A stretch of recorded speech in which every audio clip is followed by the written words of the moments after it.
meu patrimônio. Mesmo quem tem filhos, às vezes fala, não, eu quero dar o melhor para meus filhos. Cara, tá faltando plano para você saber o que é esse melhor. Aí você vai atrás de qualquer promessa milagrosa e vai perder muito dinheiro com isso. Mas se eu quiser começar a investir, vamos lá, quero bolsa, quero comprar uma ação, quero começar a tirar minha grana do Tesouro Direto, dessas coisas de risco mais baixo. Por onde que eu começo? Pela estratégia, porque são muitas opções. Se você abrir uma conta numa grande corretora, num grande banco, né? XP, BTG, eu sou parceiro do BTG Pactual, algum grande banco de investimentos, você abre o menu, você tem lá 400, 500 investimentos diferentes. Qual que você vai escolher? É o mais rentável, de menos volatilidade, é a categoria... Não, você se perde. Quando você tem uma estratégia do porquê eu vou investir, as suas opções ficam limitadas a meia dúzia. O que é o porquê? Há uma sequência de 3 etapas na montagem de uma carteira de investimentos. O primeiro, eu preciso garantir minha reserva de emergências.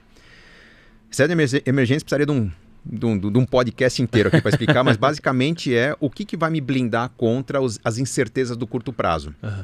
Tem risco de perder minha renda, de perder meu emprego, de aumentar algum custo. Existem algumas simulações a fazer, mas em média a gente sugere que a pessoa tenha 6 meses do consumo mensal dela poupados com muita segurança, muita liquidez. É um CDB de um bom banco, CDB de um banco de investimento.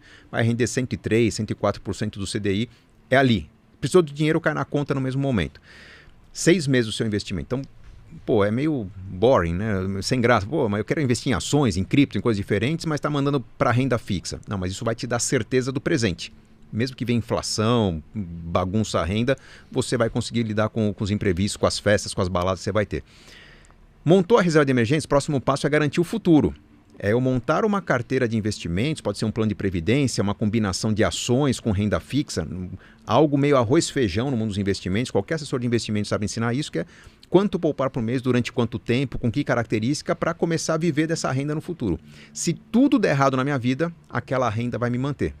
Qual seria o básico? Vou ver com 5, 6, 10 mil por mês? Garanta esse básico. Normalmente um plano de previdência resolve, um fundo de previdência resolve essa equação. É só depois de garantir a reserva de emergências completamente formada, aqueles 6 meses, e depois de saber o quanto poupar por mês para a previdência e colocar aquele andamento, que o que eu investir a mais, eu posso assumir risco. Aí cada um vai poder assumir, eu gosto de imóveis, eu gosto de carteira de ações, eu gosto de fundo imobiliário, eu quero arriscar em cripto. Pô, se é cripto, diversifica. Mas tudo que os influenciadores financeiros falam sobre investimento, diversificação, carteira recomendada, o que você pesquisa, análise técnica, fundamentalista, tudo isso vem na terceira etapa da carteira de investimentos. Depois que você garantiu o presente, depois que você garantiu o futuro, você começa a arriscar.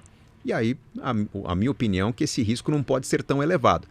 Tem que ter uma proteção. Os outros costumam falar, cara, põe tudo em cripto, põe tudo em imóveis, põe tudo num ativo, e costuma dar errado isso, né? Mas aí eu preciso ter a lição de casa feita para o meu investimento funcionar direito. Virão crises? Virão crises. Meus alunos, por exemplo, quando começou a pandemia, lá aqueles 6 circuit breakers, a bolsa mergulhou para baixo, meus alunos perderam dinheiro. Mas não perderam a paz. Porque meus alunos estavam orientados a ter uma reserva de emergências, aos projetos de curto e médio prazo ter um dinheiro em renda fixa, então quem ia viajar no meio do ano tinha dinheiro para viagem. O que estava na bolsa, o que estava em cripto, o que estava mais exposto, eram os projetos de médio e longo prazo. Quando você vê esse dinheiro encolhendo, o que seria um projeto para acontecer daqui a 5 anos passa a ser daqui a 10.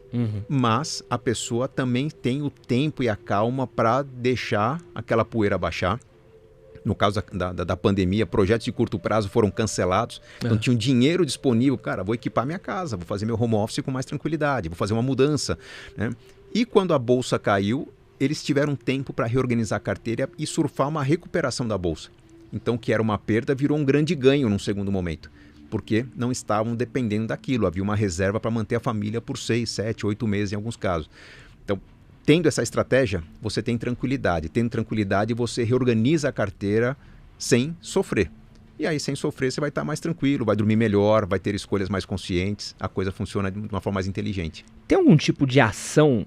Uma vez, quero só contar um caos assim. Bom. Eu ganhei dinheiro com a Taurus uma vez. Pô, durante muito tempo deu um bom resultado. Tava puto. Aí eu falei, quer saber? Vou comprar ação da Taurus. Pelo menos quero ganhar uma grana aí com tudo que tá rolando, quero ganhar um dinheiro. Ganhar uma grana boa. Acho que eu quase quadripliquei o que eu tinha posto assim, saí sorrindo. Falei, pô, pelo menos ganhei um dinheiro. Mas qual é o tipo de ação que você olha assim e fala, puta, isso talvez não seja uma boa ideia pra quem tá começando?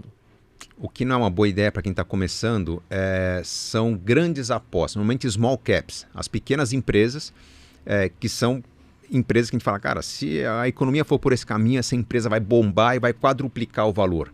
Legal, acho que todo mundo tem que ter talvez algumas small caps na carteira, mas uma parte pequena da carteira, porque recebe justamente esse rótulo de small caps, porque é uma empresa que pode crescer muito, como pode sucumbir à concorrência. Ela pode ser a bola da vez, mas pode surgir uma empresa nova, ou um estrangeiro chegar aí, um chinês aí, e ocupar o mercado dela.